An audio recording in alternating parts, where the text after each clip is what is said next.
Hello students and welcome to another presentation by BPRD public school. आपका स्वागत है एक और प्रेजेंटेशन में। And today we will talk about uses of a computer. Computer के इस्तेमाल कहाँ कहाँ होते हैं, कैसे होते हैं, क्यों होते हैं, उसके बारे में हम बात करेंगे। Computer is a wonderful machine. ये एक असाधारण क्षमता वाली मशीन है जो इंसानों ने बनाई है। असाधारण कैसे है, इसी के बारे में ये पूरा प्रेजेंटेशन है और ये प्रेजेंटेशन बनाया है अंजलि गुप्ता मैम ने। So let's thank you for that. आगे बढ़ते हैं एंड लेट्स डिस्कस कि इसके इस्तेमाल कहाँ होते हैं। सबसे पहले तो हम अपने घर से शुरू करते हैं। हम इसका अपने घर में इस्तेमाल करते हैं। और घर में इस्तेमाल कैसे करते हैं? गाना सुनने के लिए, पिक्चर देखने के लिए। उससे बढ़ के होता है तो हम इस पे अपने प्रोजेक्ट बनाते हैं, अपने होमवर्क को करते हैं, अपना गेम खेलते हैं और कई बार लोग चैटिंग और सोशलाइजिंग, इस तरीके का भी काम कंप्यूटर के माध्यम से, कम्युनिकेशन का काम भी कंप्यूटर के माध्यम से अपने घर पर करते हैं। और आजकल जब हम कोरोना के टाइम में हैं, जब सारा कुछ ऑनलाइन है, तो हम पढ़ाई भी घर पे बैठकर कंप्यूटर पे ही कर रहे हैं। So there you go. आगे बढ़ते हैं तो उसका सेकेंड यूज ऑब्वियसली हम स्कूल के बारे में बात करते हैं। स्कूल में इसका इस्तेमाल किस प्रकार होता है? सबसे पहला तो इस पे कंप्यूटर पे बच्चे पढ़ाई करते हैं। आपका कंप्यूटर क्लास होता है, राइट?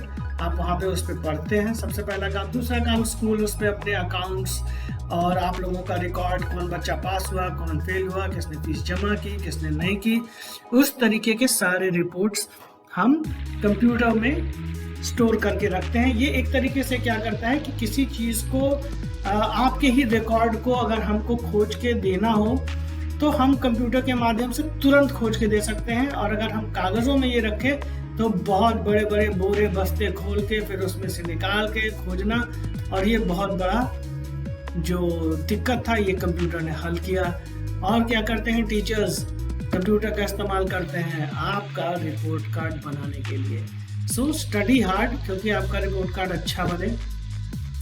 आगे बढ़ते हैं एट ऑफिस। जो बहुत कार्यालय होते हैं, बड़े बड़े काम करते हैं, उसमें भी ऑफिस का इस्तेमाल, ऑफिस में कंप्यूटर का इस्तेमाल होता है। और क्या होता है कि ऑफिस में कंप्यूटर के आने की वजह से जो ये बड़े बड़े फाइलों के अंबार थे और कागज़ के अंबार जो जिनको दीमक खा जाते थे, वो ख़राब हो जाते थे, उस पर पानी चाय गिरता था, अब ये बीमारी ख़त्म हो गई, क्योंकि आप उसको स्मार्टली पेन ड्राइव में या हार्ड ड्राइव में स्टोर कर सकते हैं। अब ऑफिस में लोग क्या करते हैं? चिट्ठियाँ लिखते हैं और क्या करते हैं, उस पर अपनी फाइल्स रखते हैं, रिकॉर्ड रखते हैं और ईमेल्स करते हैं। ईमेल यानी एक तरीके से पत्र व्यवहार। पहले पत्र लिखते थे हाथ से, अब वो काम ख़त्म हो गया। अब हम उसको इलेक्ट्रॉनिक मेल कहते हैं। इलेक्ट्रॉनिकली हम ये सारी चीज़ें भेजते हैं और रिसीव करते हैं।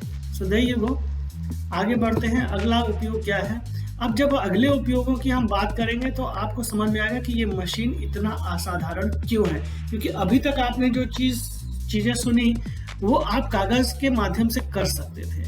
अब यहाँ पे कंप्यूटर की जो असाधारण क्षमता है वो आपके सामने आने लगेगी और आपको समझ में आएगा कि ये एक बहुत ही क्रांतिकारी आविष्कार था, निर्माण था। अब कंप्यूटर के अंदर जो सबसे अद्भुत शक्ति है वो किसी भी चीज़ को बहुत तेज़ी से उसको एनालाइज करके और रिपोर्ट दे सकती है।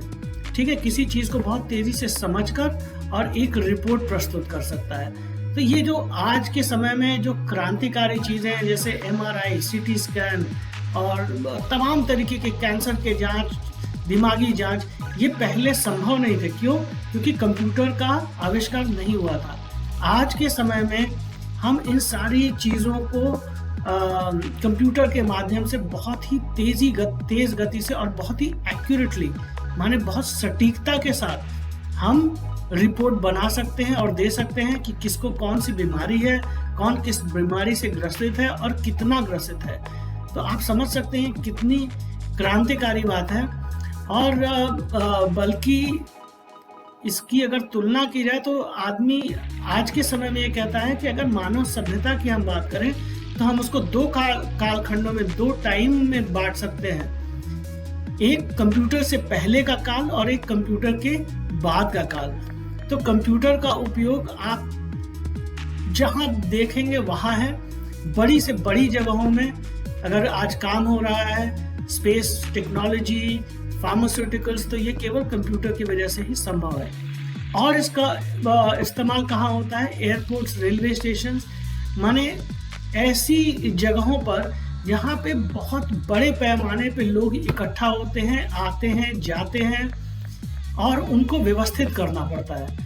ये कागज़ के माध्यम से या एक-एक आदमी के पीछे एक आदमी लगाने से कभी संभव नहीं था। लेकिन कंप्यूटर ने इस काम को भी बहुत तेज़ गति से और बहुत ही एक्यूरेटली करके इंसानों को दिया।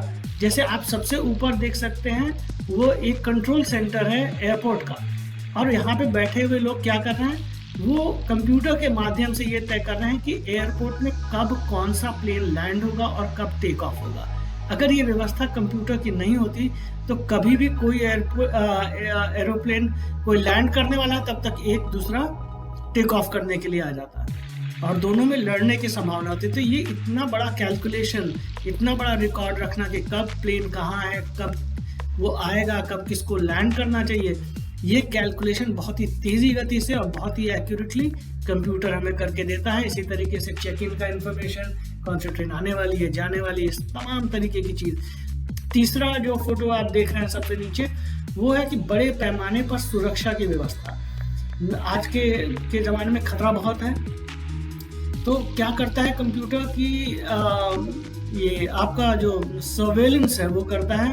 आप एयरपोर्ट पे जाएं या आप रेलवे स्टेशन पे जाएं तो आप देखेंगे वहाँ पे मशीनें लगी हुई हैं कंप्यूटराइज, उसमें आप अपना बैग डाल दीजिए और उसके बीच में से आप निकलें तो वो आपके सारे सामान का जांच पड़ताल कर देता है और बता देता है कि इसमें क्या है, कोई चीज़ खतरनाक तो नहीं है।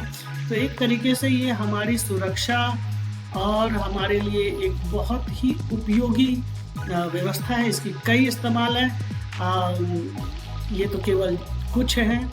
मैं आपसे रिक्वेस्ट करूंगा कि आप अपनी तरफ से अगर 4-5 और बताएं हमें चीज़ें जहां इसका उपयोग होता है और आपको लगता है कि हाँ यहाँ इसके बिना काम नहीं चल सकता, तो मुझे बहुत खुशी होगी।